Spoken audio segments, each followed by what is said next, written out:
All right, let's talk about a football team that has totally flipped the script. For years, Arsenal were the definition of so close, yet so far. But this season, the 2025-26 season, they're not just competing, they are dominating.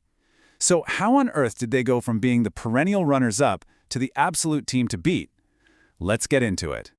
You know, to really get what's happening with Arsenal now, you have to feel the pain of where they've been. I mean, 3 straight years as the Premier League's bridesmaids.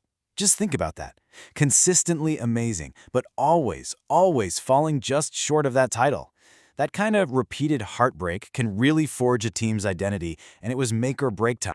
So, coming into this season, the big question wasn't just if Arsenal could compete again. We knew they could. The real question was, could they finally get over those hurdles that kept tripping them up year after year? The end of last season wasn't just an ending, it was a problem that absolutely had to be solved. And this, right here, this pinpoints the exact issues. I mean, look at this. The squad was stretched so thin with injuries and suspensions. They got into this terrible habit of letting leads slip, dropping a massive 21 points from winning positions. Can you imagine? And then a totally quiet winter transfer window meant no fresh legs, no reinforcements. It all just added up to that same painful story. Second place, again.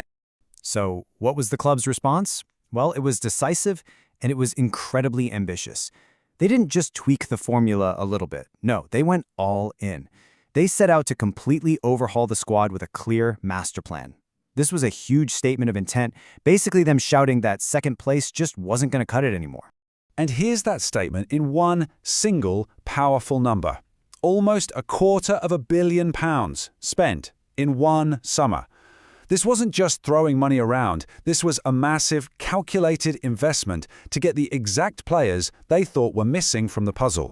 And when you look at the breakdown, you really see the whole picture. They brought in almost no money from player sales, which means the net spend was a staggering £234 million. This just shows a club that is laser-focused on one thing: strengthening the team and backing their manager, Mikel Arteta, in the biggest way possible. So, who did all that money go to? Well, a huge chunk went to securing one of Europe's most absolutely lethal strikers, Viktor Gyökeres. This guy scored an unbelievable 97 goals in 102 games for his old club, Sporting. He was exactly the kind of elite goalscorer Arsenal desperately needed to turn all those frustrating draws into wins. And this quote just shows you the sheer excitement his signing created. The fan reaction was instant, and it was record-breaking. This wasn't just about a new player. He was a symbol of a whole new level of ambition for the club, and yeah, the expectations were sky-high from day one. Now, another huge signing was Eberechi Eze, and this one has such a great story behind it.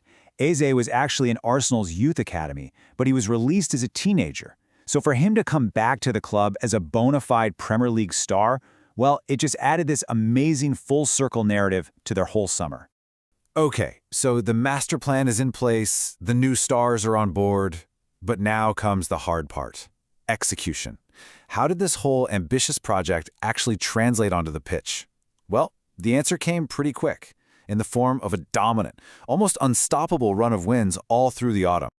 Just look at some of these highlights. They weren't just winning games. They were dismantling top-tier European teams like Atletico Madrid and Bayern Munich. And, of course, that 4-1 thrashing of their biggest rivals, Tottenham, that was a massive statement. This incredible momentum carried them on an 18-match unbeaten streak across every competition. Just unbelievable. And you know, their form in Europe really deserves its own moment. 6 games played in the super tough UEFA Champions League and 6 wins, a perfect record. They weren't just getting by, they were asserting their dominance on the biggest stage in club football. But of course, big results like that are all made up of individual moments of brilliance. So let's zoom in a little and look at how those new signings, the ones who came in with so much pressure on them, started delivering when it mattered most. For an Arsenal player, there is no bigger stage than the North London derby against Tottenham. It's a game that's just soaked in pressure, history, and pure passion. And it was in this exact game that one of the new guys put in a performance that no one is going to forget for a long, long time. Eberechi Eze, the returning hero, literally wrote his own script. In the biggest game of the season, he scores his first ever career hat-trick. Just look at how it happened. A crucial goal right before halftime to really take control, another one just after the break to solidify it, and then the third to cap off a historic 4-1 win. I mean, what a performance. Absolutely perfect. And what about the new number 14, Gyökeres? This chart says it all. By the start of January, he was already right up there as one of the club's top scorers. Alongside established stars like Bukayo Saka and Leandro Trossard, he was providing that clinical, finishing touch they've been looking for. The new signings weren't just fitting in, they were leading the charge. So, what does it all add up to? All these fantastic performances, these huge wins, where does that leave them? Well, the evidence is pretty clear. All you have to do is look at the league table. And there you have it. 20 games into the season, Arsenal are sitting right at the top of the Premier League. And look at that, they've built a 6-point cushion over their main rivals, Manchester City, and a really strong Aston Villa side. This is the tangible proof of just how dominant their first half of the season has been. This chart breaks that record down even more. A 75% win rate in what is, let's be honest, the most competitive league in the world is just phenomenal. They've only lost twice in 20 games. This isn't a team getting lucky streaks. No, this is a team showing relentless, week-in, week-out consistency.